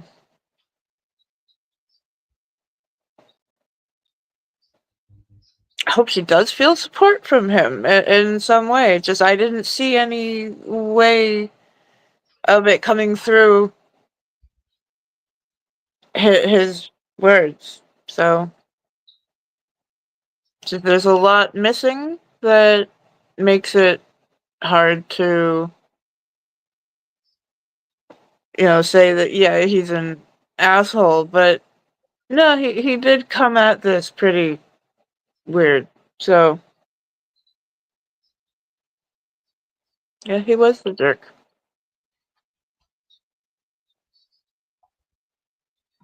I don't even know what to say. It's just, I hate to be the dead horse. You wrote the letter. I mean, you wrote the post, bro, and you don't ever do that again without having somebody else there to read it before you post stuff like this.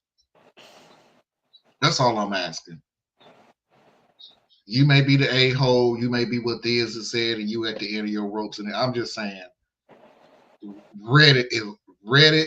As far as I know, I don't read the stories on Reddit, but I heard that they are very brutal.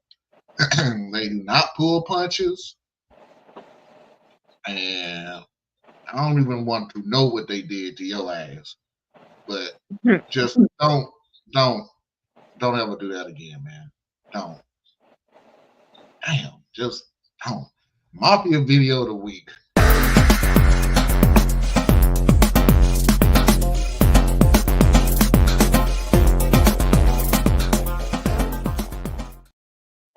I don't think he knows how to be anybody but who he is. Oh. Don't kill, man. Just don't do that. Do that shit, man, no more. Damn. You wrote the letter, bro. Looked at it, said it was cool, and posted it. The fuck? Yeah, he was typing that like, oh yeah, they gonna see. Woo, I'm gonna light her up. Look, man. Vindication. Everybody gonna be on my side. Post. Why are you calling me an asshole? I'm waiting for someone to actually, while they're typing it out or writing it, oh my god, I was the asshole. I'm so sorry. I would feel better with that. Yeah. There are stories of people who said, I feel so better writing this out because I can now see it in front of me and see what mistake I made, or to get my emotions out and see it in front of me and everything else. If I had to venture to guess, I don't even think you even proofread it. I just think you just wrote it, posted it, and was clutch pearls that nobody agreed with you. Well, I think he proofread it because there were no typos. No, there have been a lot of these Reddit reads that we have on this story. This one. Yeah. There are a lot of Reddit reads where people said, I'm going to have to clean this up before I read it to you because it's all over the place. But to be fair, we are looking at Reddit stories, and the purpose for Reddit stories is the mess. It's Jerry Springer online. So people don't celebrate growth in these spaces. they celebrate dysfunction. So like who was that one lady we had? You played her a couple times, but it was the mother who just swore she was the victim, and they're keeping the grandchildren from her. And then there were little glimpses in the story where she was starting to catch on. She's like, "Well, I haven't always been the best, and I could have done this better." And she was slaughtered in the comments. So there's no room for growth. Story that you're talking about. She was not getting better. She kept saying, "No, I'm gonna tell you what she said." And you'll remember as soon as I say this, you'll remember exactly what she said. I have done some reflecting, and I have reflected that all you motherfuckers are wrong. That's all she's through the whole story. She kept, I reflect. I didn't say it why I still don't think I'm wrong. I didn't say it lasted. She had a moment in there where she was like, maybe I said that wrong to my daughter-in-law or whatever it was. She had that moment where she was like, I overstepped, but then she went to, but still, right? So it's like she had a moment, but nobody gives people credit for that. We're gonna go to, yeah, man, but you were screwed up, bro. It's kind of hard though. I'm sorry, Theo.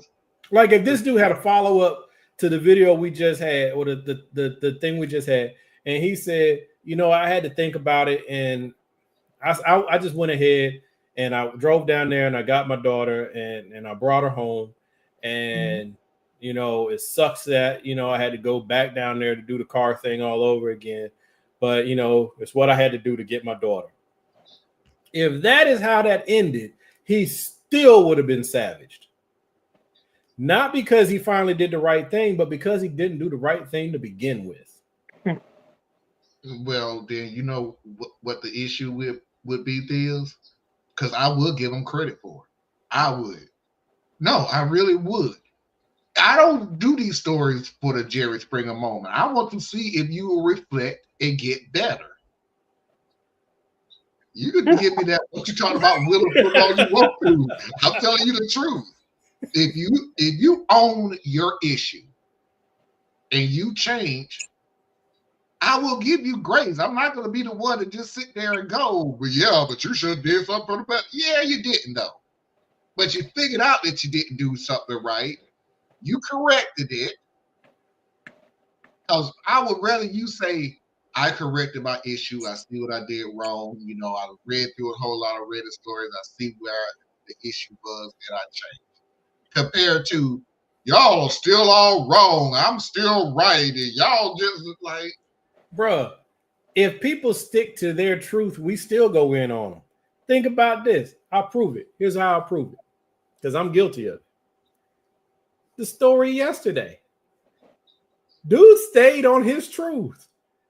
What happens on the gaycation stays on the gaycation. He stayed on his line the whole way through. He never came off of it. He was sincere. Sincerely wrong, but he was sincere. And I know myself, I didn't give him no credit. Because, you might have been sincere to yourself, but you were cruel to everybody else around you, or selfish, not cruel. He wasn't cruel. He was selfish. But no, I didn't give him any credit for just chasing his truth. I don't think you did either. No, I didn't. I wasn't going to. No. Anyway, let's move on. We'll start getting late. I have 2 mafia stories, mafia videos for you. Now, the first one is for you and Emma. And it's from what you said yesterday about Tucker Carlson against Ted Cruz. And I found just a small insert from that conversation, from that interview. I saw a whole bunch of it. And we're not even going to get into it because it was just like, anyway. But I found just a small insert from that interview. So let's go ahead and take a look. How many people live in Iran, by the way? I don't know the population. At all? No, I don't know the population. You don't know the population of the country you seek to topple? How many people live in Iran? 92 million. Okay. Yeah. How could you not know that? I don't sit around memorizing population tables. Well, it's kind of relevant because you're calling for the overthrow of the government. Why is it relevant whether it's 90 million or 80 million or 100 million? Why is that relevant? Because if you don't know anything about the country... I didn't say I don't know anything about Okay, what's the ethnic mix of Iran? They are Persians and What predominantly Shia. Okay, this is cute. It's not even... You don't know anything about Iran. So okay, actually, I am not the Tucker Carlson expert on Iran. You're a senator who's calling for the overthrow of the government. You're the one who don't know anything about the country. No, you don't know anything about the country. You're the one who claims they're not trying to murder Donald Trump. You're the I'm one not saying that. who can't figure out if it was a good idea to kill General Soleimani, and you said it was bad. You don't believe they're trying to murder Trump. Yes, I do. Because you're not calling for military strikes against them in retaliation. And if you really believe that... We're carrying out military strikes today. You said Israel was. Right, with our help. I said we. Israel is leading them, but we're supporting them. Well, you're breaking news here because the U.S. government last night denied, the National Security Council spokesman Alex Pfeiffer denied on behalf of Trump that we were acting on Israel's behalf in any offensive capacity. No, we're not bombing them. Israel's bombing them. You just said we were. We are supporting Israel. Israel. High stakes. You're a senator. If you're saying the United States government is at war with Iran right now, people are listening. Okay.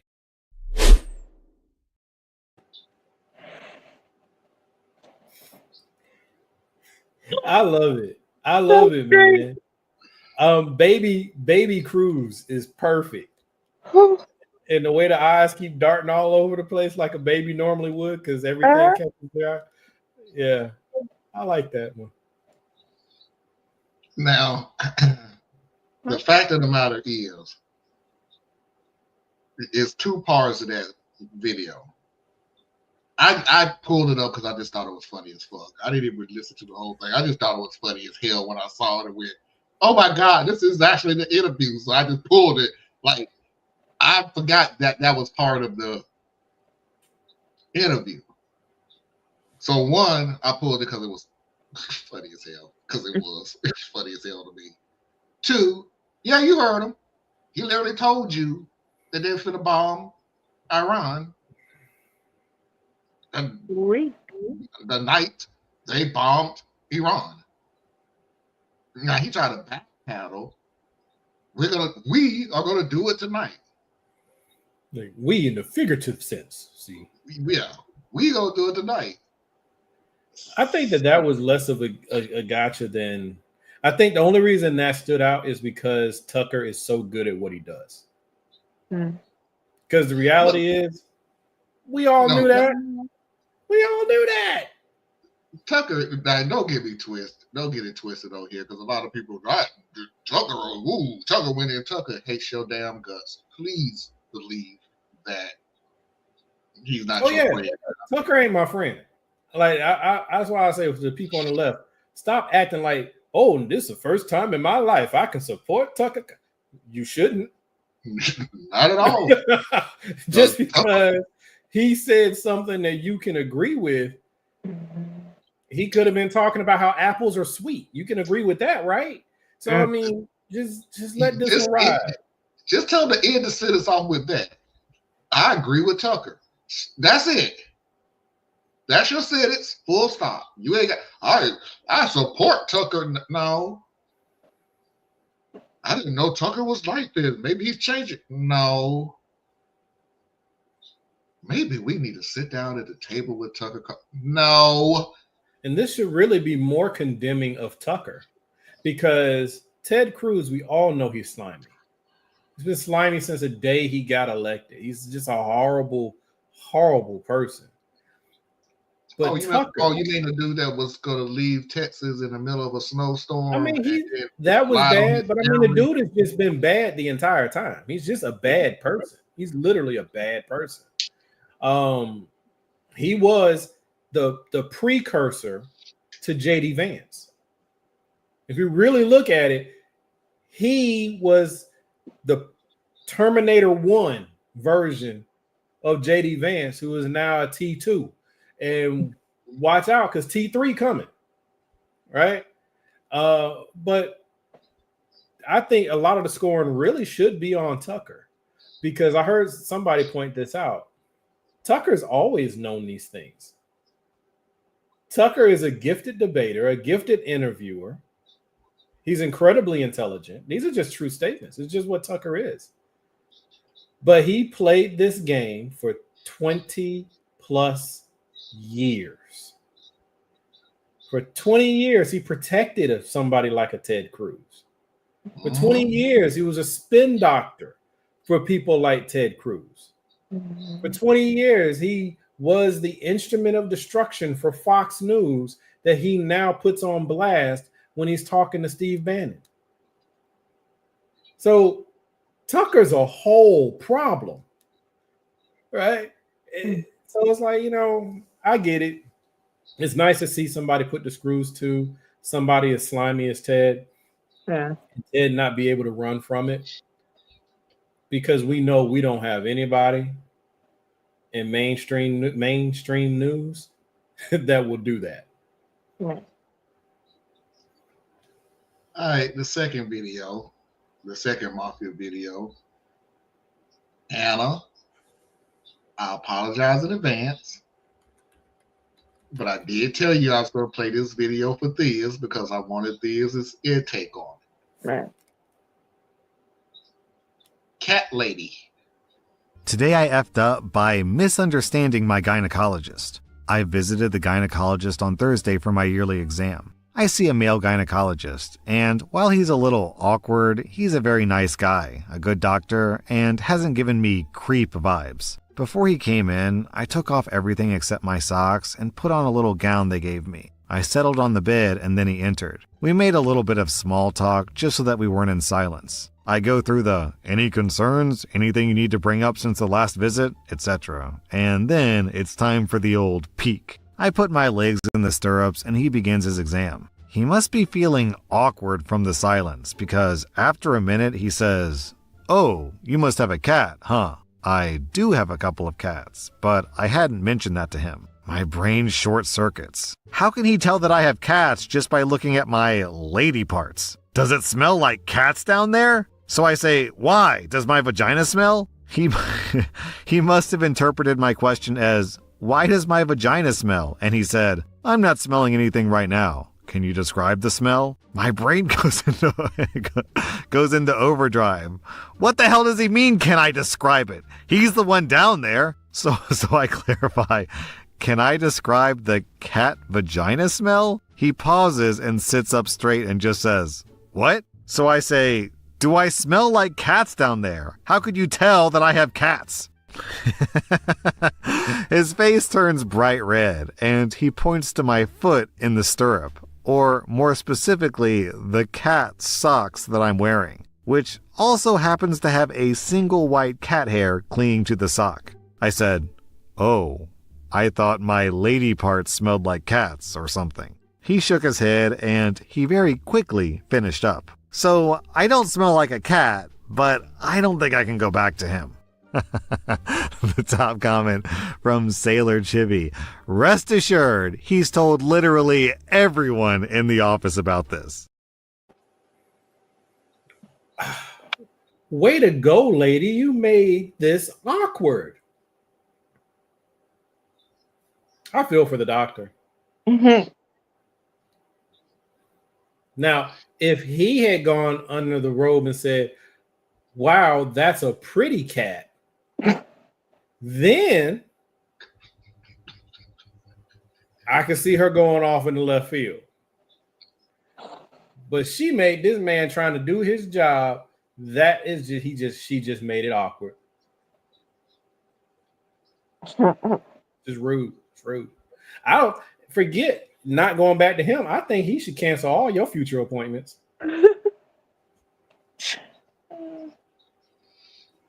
It is just amazing to me. And this is not just this video, but a lot of videos where I realized you would never get yourself into this situation by just asking the simplest question. You must have cats. Why do you say that? and we're done. He'll say, "Oh, because you got cat socks on, and here's No, Marlon, it wouldn't work that way. Because think about it. He said you must have cats as he's looking into the eye of your cat. You know what I'm saying? Like, if he was like there to do, like, check on her ingrown toenail, then yeah, maybe. But he's literally got his head like 4 inches from your cat, talking about you must have cats. Now, what would have made this more awkward is when she asked if her cat smelled, and he was like, that would have made it awkward. Because you hear him trying to sniff. Because, I mean, you asked me if it smells. Now I got to find out if it smells. Oh, gosh. See, I got no business being a gynecologist.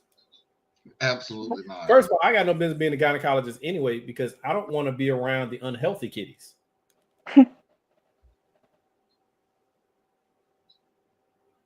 Kitties ain't always healthy. That's why you have a doctor.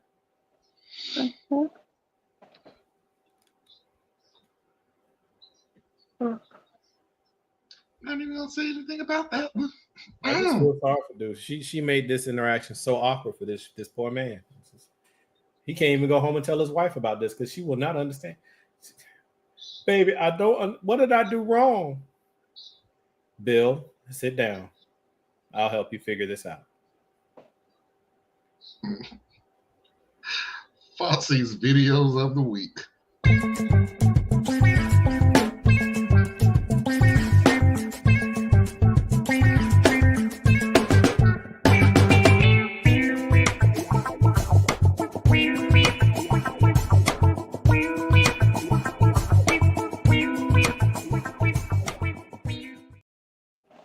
Just 3 videos tonight, so we can go ahead and get up out of here. And one from last night, simply because I enjoyed it so much. HBCUs with HBCUs.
I love my people.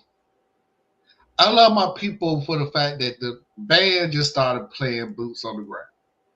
That's one thing. Cool. It was a cool moment for them to do that. But the fact that these graduates that are walking down the aisle, who are going to get their diploma, who's going into a new life, new opportunities, and start busting out the dance right in the line. Hey, you played it. I'm a dancer. I just love seeing young people having a good time. I do too. My daughter plays in her high school band, and one of her ambitions is to go to an HBCU so she can have the experience of playing, like really playing, right? Because like right now she goes to a PWI high school, so it's performance band, right? It's not, you know, let's just say it's different. My middle daughter went to a HBCU, and she said it's different. Like, I wish I had attended an HBCU, but my mind wasn't there. Like, my daughter is being raised by me, so you're not gonna make it through my Robinson program and not come out a certain kind of way. But I wasn't raised that way. So I was raised out of the boomer generation. So it was go get the college education. It wasn't about the social networks. It wasn't about the cultural attachment. It wasn't those things. That's not a criticism of my parents. My parents did an amazing job, I believe, in raising me. But I had scholarships to go to HBCUs, but I didn't go. And I wish I had.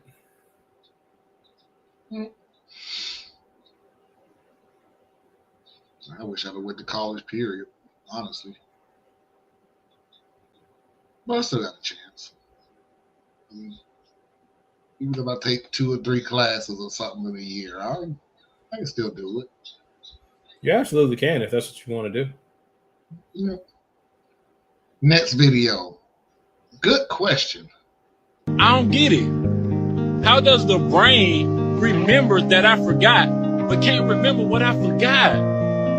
I really be thinking like that, and it really pisses me off.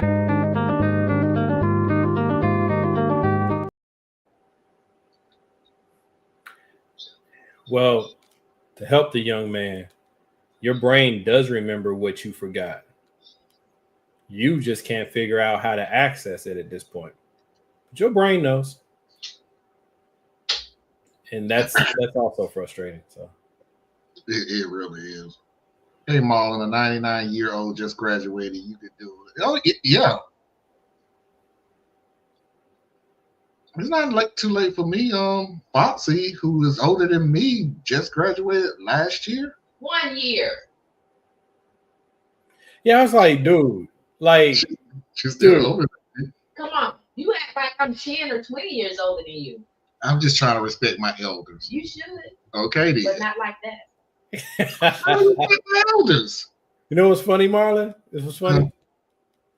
My wife is older than me, but she never admitted. She would never admit. She never has admitted it. She upset that she got the wrong nickname. She calls herself Foxy. Should be Cougar. Oh, bro, you just low down. Just low down. It could be Sugar Mama. I call my wife my sugar mama. She get mad at me every time. Why? Because she don't like that. She just don't like that. I'm like, that's my sugar mama. No, because I think it's because it's the connotation of age. Oh, good Lord. We're back Hey, on that. some ladies don't like to deal with their age.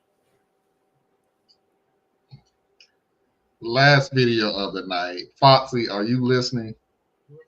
Because this is one of your favorite. I don't know why, but it is. Pickup line. Did it hurt when you fell from the vending machine? Because you're looking like a snack. Drop the roof and let the smoke clear. I'll be real. She look like Jackie Chan. What? Really? Like, put a wig on Jackie Chan. Her facial structure, everything about her, she's very, very, very reminiscent of Jackie Chan. Did it hurt when you fell from the bed? Oh God, that's sad. She does. Woo, that's Did you even I'm listen? not saying that as an insult. I'm just saying that's what she looks like. No, She does look like Jackie Chan. Or she'd be Jackie Chan's mom. Or sister. Or no, she. You know what? Jackie Chan is. Jackie Chan is about the same age she is. Jackie Chan up there. Yeah, I'm about to say. I keep forgetting. I'm thinking Jackie Chan. I remember I saw the last Karate Kid, and then they bringing out another. Yeah, he's bringing out. I don't know if it's already out because I don't pay attention to movies. But yeah, the Karate Kid is him. He's playing pretty much. He's playing Mr. Miyagi in a way. So yeah, I mean Jackie Chan, man, that dude is dope. I've always loved him. The fact that even competitive martial artists respect Jackie, right? He's that dope, you know.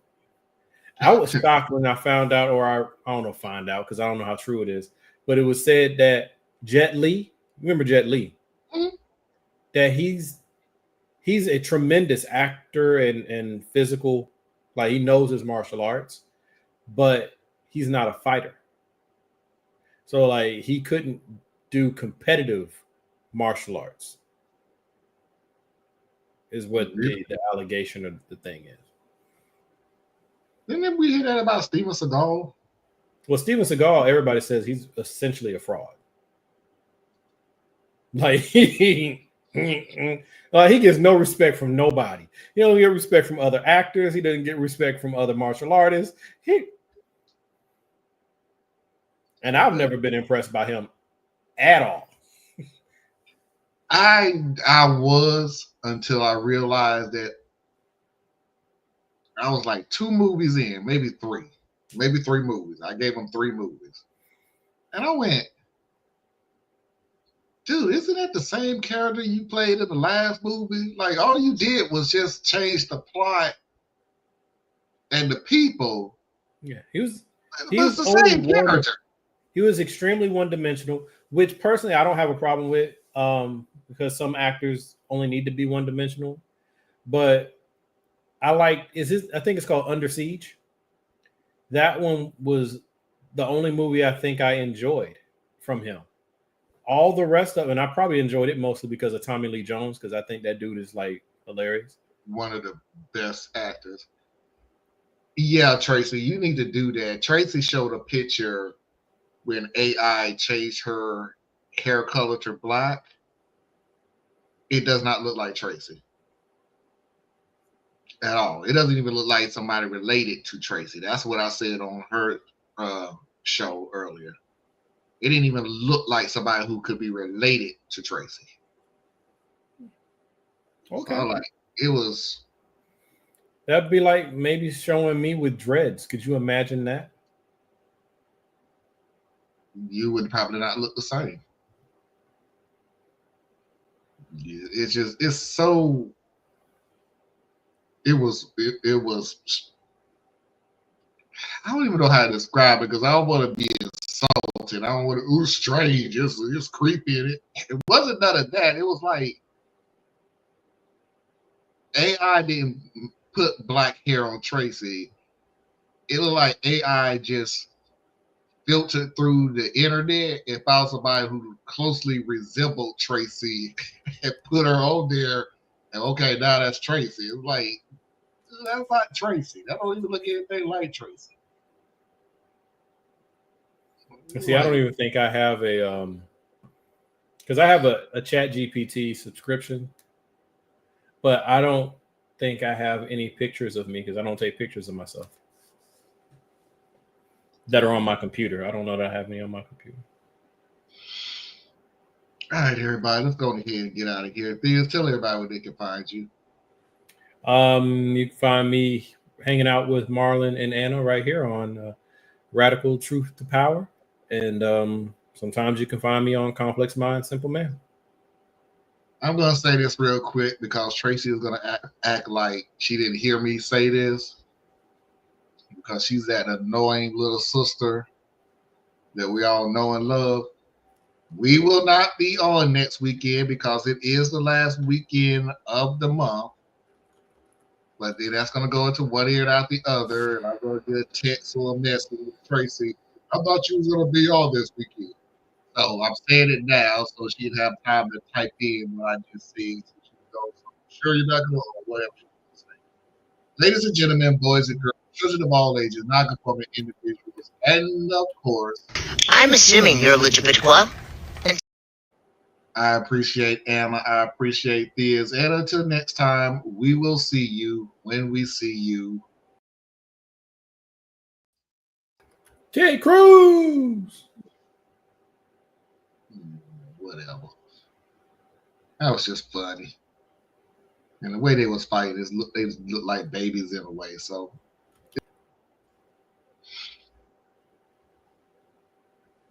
all right, everybody.